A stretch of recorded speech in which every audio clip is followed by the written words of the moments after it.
আসসালামু আলাইকুম। এখন যেহেতু বৃষ্টির সিজন, তাই আমরা আমাদের প্রত্যেকটা ঘাসের জমিতে পরিমাণ মতো সার দিয়ে দিচ্ছিলাম। মোটামুটি যে জমি থেকে ঘাস কাটা হয়ে গিয়েছে, হালকা বড় হয়েছে, ওই জমিতেই মূলত আমরা এখন সার দিচ্ছি। তবে আজকে আমরা একটা ব্যতিক্রম সিদ্ধান্ত নিয়েছি। আমাদের যেসব ঘাসের জমিতে আমরা নিয়মিত সার প্রয়োগ করে থাকি, তার মধ্যে থেকে একটা জমিতে আমরা আর এবার সার দেব না, আমরা এই সারের বদলে দেব গোবরের সার। এই কাজটিকে আমরা একটা পরীক্ষামূলক কাজ হিসেবে করছি।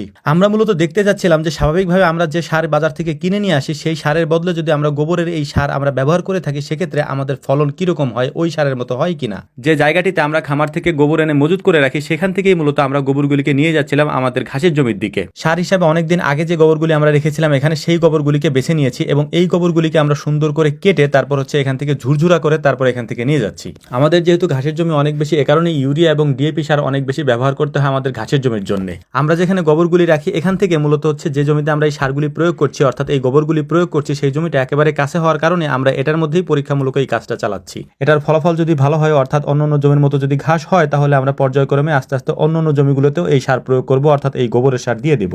এই গোবরের সারগুলি প্রয়োগ করার আজকে একটা উত্তম দিন ছিল। এটার কারণ হচ্ছে গত কয়েকদিন যাবত প্রচন্ড রোদের কারণে এটা মোটামুটি শুকিয়ে গেছে। এখন যদি এটা বৃষ্টি নামে, বৃষ্টির মধ্যে এইটা কাদা কাদা হয়ে যাবে, এটাকে আর বোনা যাবে না। যে কারণে এই শুষ্ক অবস্থায় এটাকে আমরা বুনে দিচ্ছিলাম এবং আকাশে আমরা দেখতে পাচ্ছি প্রচন্ড পরিমাণে মেঘ দেখা যাচ্ছে এবং কিছুক্ষণের মধ্যে হয়তো বৃষ্টি হবে। এই কাজগুলি করছিলাম আর আমরা মূলত বৃষ্টির জন্যই অপেক্ষা করছিলাম, যে এটা শেষ করতে করতে যেন বৃষ্টি চলে আসে এবং বৃষ্টি আসার সাথে সাথে এটা গলে যাবে এবং গলে গেলে ঘাসের গোড়ায় পৌঁছে যাবে। সেক্ষেত্রে আমাদের কাজটা অনেক সহজ হয়ে যাবে। আলহামদুলিল্লাহ, আমরা যখন এই চিন্তা ভাবনা করতেছিলাম যে বৃষ্টি হবে কি হবে না, তখনই দেখলাম যে আল্লাহ তাআলার রহমতে প্রচুর পরিমাণে বৃষ্টি শুরু হয়েছে এবং এই বৃষ্টির ফলে আমাদের কাজের মধ্যে একটা উৎফুল্লতা দেখা দিয়েছে। কারণ আমরা মূলত বৃষ্টির জন্যই অপেক্ষা করছিলাম, বৃষ্টি হলে আমাদের অনেক উপকার হবে। বৃষ্টি হলে আমরা চিন্তা ভাবনা করে রেখেছিলাম যে আমাদের আরো যে জমিগুলি রয়েছে, যে জমিগুলিতে সার দেওয়ার উপযুক্ত সময় এসেছে, সেই জমিগুলিতে আমরা সার দিয়ে দিব, যেটা আমরা ইউরিয়া এবং ডিএপি সার দিয়ে থাকি। সেই সারগুলি আমরা দিয়ে দেওয়ার চেষ্টা করবো ইনশাআল্লাহ। তো আমাদের এখানের মূলত কাজ এখন শেষ। আমরা একেবারে সর্বশেষ যে কাজগুলি ছিল, এখানে কয়েকটা জায়গা বাকি ছিল সার দেওয়া, সেই জায়গাগুলো আমরা দিয়ে দেওয়ার কারণে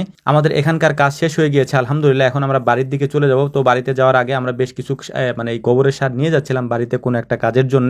আলহামদুলিল্লাহ, এখন যে বৃষ্টি হয়েছে, এই বৃষ্টিতে যে সার আমরা বুনে দিয়েছি এখানে, যে গোবরের যে সারগুলো বুনছি, এটার জন্য যথেষ্ট। তবে আমরা যদি এখন ইউরিয়া এবং ডিএপি সার দিতে যাই অন্য জমিতে, সেক্ষেত্রে আরো বৃষ্টির পরিমাণ হতে হবে, অর্থাৎ মাটি তেমন ভালো মতো ভিজে নাই, যে কারণে এই বৃষ্টিতে তেমন একটা সার প্রয়োগ করা যাবে না। তো আমরা অপেক্ষা করতেছিলাম যে বাকি বৃষ্টি আরো হয় কিনা। অপেক্ষা করতে করতে বিকালের দিকে দেখলাম যে এত পরিমাণে বৃষ্টি হয়েছে যে বাড়িতে একেবারে পানি আটকে গেছে আর কি। তো আলহামদুলিল্লাহ, এটা আমাদের দরকার ছিল। তো এখন আমরা সার নিয়ে চলে যাবো আমাদের ঘাসের জমিতে। 4 কাঠা জমির জন্য আমরা সারগুলি নিয়ে যাচ্ছি, অর্থাৎ আমরা এখন যে জমিটাতে সার দিব, ওই জমিতে মূলত আমাদের যে বোনা ঘাসগুলি রয়েছে, সেই ঘাসগুলি আছে। একটু আগে প্রচন্ড ঝড় এবং বৃষ্টি হয়েছে, কিন্তু আমরা এখানে আসতে আসতে দেখলাম যে রোদ উঠে গিয়েছে। তো এখানে মূলত 4 কাঠা জমিতে আমরা 12 কেজির মতো ইউরিয়া সার দিয়ে দিয়েছি এবং পাশেই আমাদের আরেকটা জমি ছিল যেটার মধ্যে আগেই সার দেওয়া ছিল। তো এইটার মধ্যে দেখলাম যে ঘাসগুলি একেবারে পড়ে গিয়েছে। এটার কারণ প্রচন্ড পরিমাণে বাতাস হয়েছে এবং এর সাথে যেহেতু বৃষ্টি ছিল, এই কারণে ঘাসগুলি পড়ে গিয়েছে। তো এটার মধ্যে যে তাল গাছের ডালপালাগুলি ছিল, সেটা এই জমির মধ্যে এসে পড়েছে। সেগুলিকে আমরা পরিষ্কার করে দিয়ে আমরা এখন চলে যাবো আমাদের আরেকটা জমিতে, সেই জমিতে সার দেওয়া যাবে কিনা এটা দেখার জন্য।